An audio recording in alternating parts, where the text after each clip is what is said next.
కొత్త డ్రామా ఆడుతున్నావు, పాపని ఎక్కడో పెట్టి అని చెప్పేసింది సార్. పాలు తాగే పాపని ఎక్కడ పెట్టడానికి ఛాయిస్ లేదు, కానీ ఆ సార్ అట్లా చెప్పేసిండు. తర్వాత నాకు ఈసారి తీసుకోవట్లేదని పక్కన సిఐ సార్ ఉంటే అక్కడికి వెళ్ళినాం. అక్కడికి వెళ్ళిన తర్వాత సార్ ఇట్లా మా పాప చనిపోయింది సార్, వాళ్ళు తనినప్పటి నుంచి ఇట్లా అయ్యాసం స్టార్ట్ అయింది అంటే సార్ అడిగింది, ఇంతకుముందు మీ పాపకి ఏం లేదా అంటే మా పాపకి ఇంతకుముందు ఏది లేదు సార్, మా పాప మంచిగా ఉందనే మేము జాతరకి తీసుకెళ్ళినాం. అయితే ఇంతకుముందు ఏది లేదు సార్, వాళ్ళు తన్నినక నుంచే ఇట్లా అవుతుంది అంటే వాళ్ళ పేర్లు మాత్రం రాపియకు, జస్ట్ అనుమానం ఉంది అని మాత్రమే రాపియమంటుండు. అప్పుడు మేము ఇంకేం చెప్పాలి?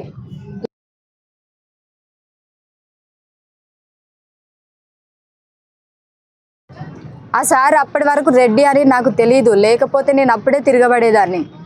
అయితే సార్ వాళ్ళు ఇట్లా చెప్తున్నారు, తల్లిదండ్రుల పైన కేసు పెట్టండి అని చెప్తే ఇంకా మాకేం చేయాలనో తెలియదు. మేము ఏడ్చుకుంటూ కూర్చున్నాము. విశారాధన్ సార్కి ఎట్లా తెలుసుకున్నాడో మాకు తెలియదు. ఇంకా ఆ రోజు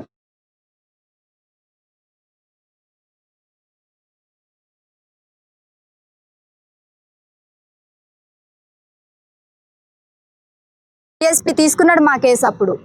అప్పటి వరకు ఎస్ఐ తీసుకోలేదు, సిఐ తీసుకోలేదు, డిఎస్పీ తీసుకున్నాడు. అప్పుడు ఇంకా అప్పటి నుంచి సారునే కొనసాగిస్తున్నాడు. ఇప్పుడు వాళ్ళు ఏమంటున్నారంటే అమ్మా, మీ పాపకి 31 ఫస్ట్ వీక్లోనే ఇంకా డెలివరీ మీరు అవ్వడం వల్ల వీళ్ళు నీలోఫర్లో చాలా రోజులు ట్రీట్మెంట్ తీసుకున్నారు, ఆ పాపకి రకరకాల ప్రాబ్లమ్స్ ఉన్నాయని చెప్తున్నారు. ఏ ప్రాబ్లం లేదు సార్, ప్రెస్ నోట్ ఇప్పుడే రిలీజ్ చేసిండు ఆయన. మా పాపకి ఏ ప్రాబ్లం లేదు. Government hospital Nagar Kurnool. ఇక్కడ నుంచి నీలోఫర్ వెళ్ళారా?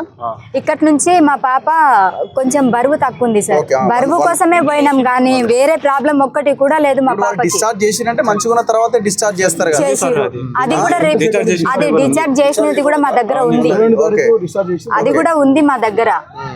మేము పాప మంచిగా ఉంది అని చెప్తే మేము తీసుకుపోయినాము, కానీ మంచిగా లేదు అని చెప్తే మేము ఎట్లా తీసుకుపోతాం? మాకు తెలియదా సార్, చిన్న పిల్లని బయటికి ఎట్లా తీసుకుపోవాలేనో?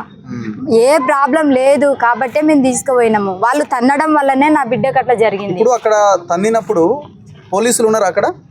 అప్పుడు పోలీసులు లేరు సార్, అప్పుడు లేరు. కాకపోతే ఇంకొకటి ఏంటంటే Nagar Kurnool police station sir అంటే, ఆ సార్ పేరైతే నాకు తెలీదు, ఆయన కానిస్టేబుల్ మళ్ళీ ఎవరో తెలీదు. మా ఆయనను అందరు కలిసి కొడుతుంటే కూడా సివిల్ డ్రెస్లో వచ్చిర్రు సార్, అప్పుడు దర్శనానికి వచ్చిర్రంట. అరే అంతమంది కొడుతురు, ఎందుకు కొడుతురు ఆయనని అని సారు అడిగితే, నువ్వు సివిల్ డ్రెస్లో ఉన్నావు, ఫస్ట్ నువ్వు నుంచి దెంగేయమన్నారు సార్. డైరెక్ట్ ఇట్లనే చెప్పేసి సార్ని.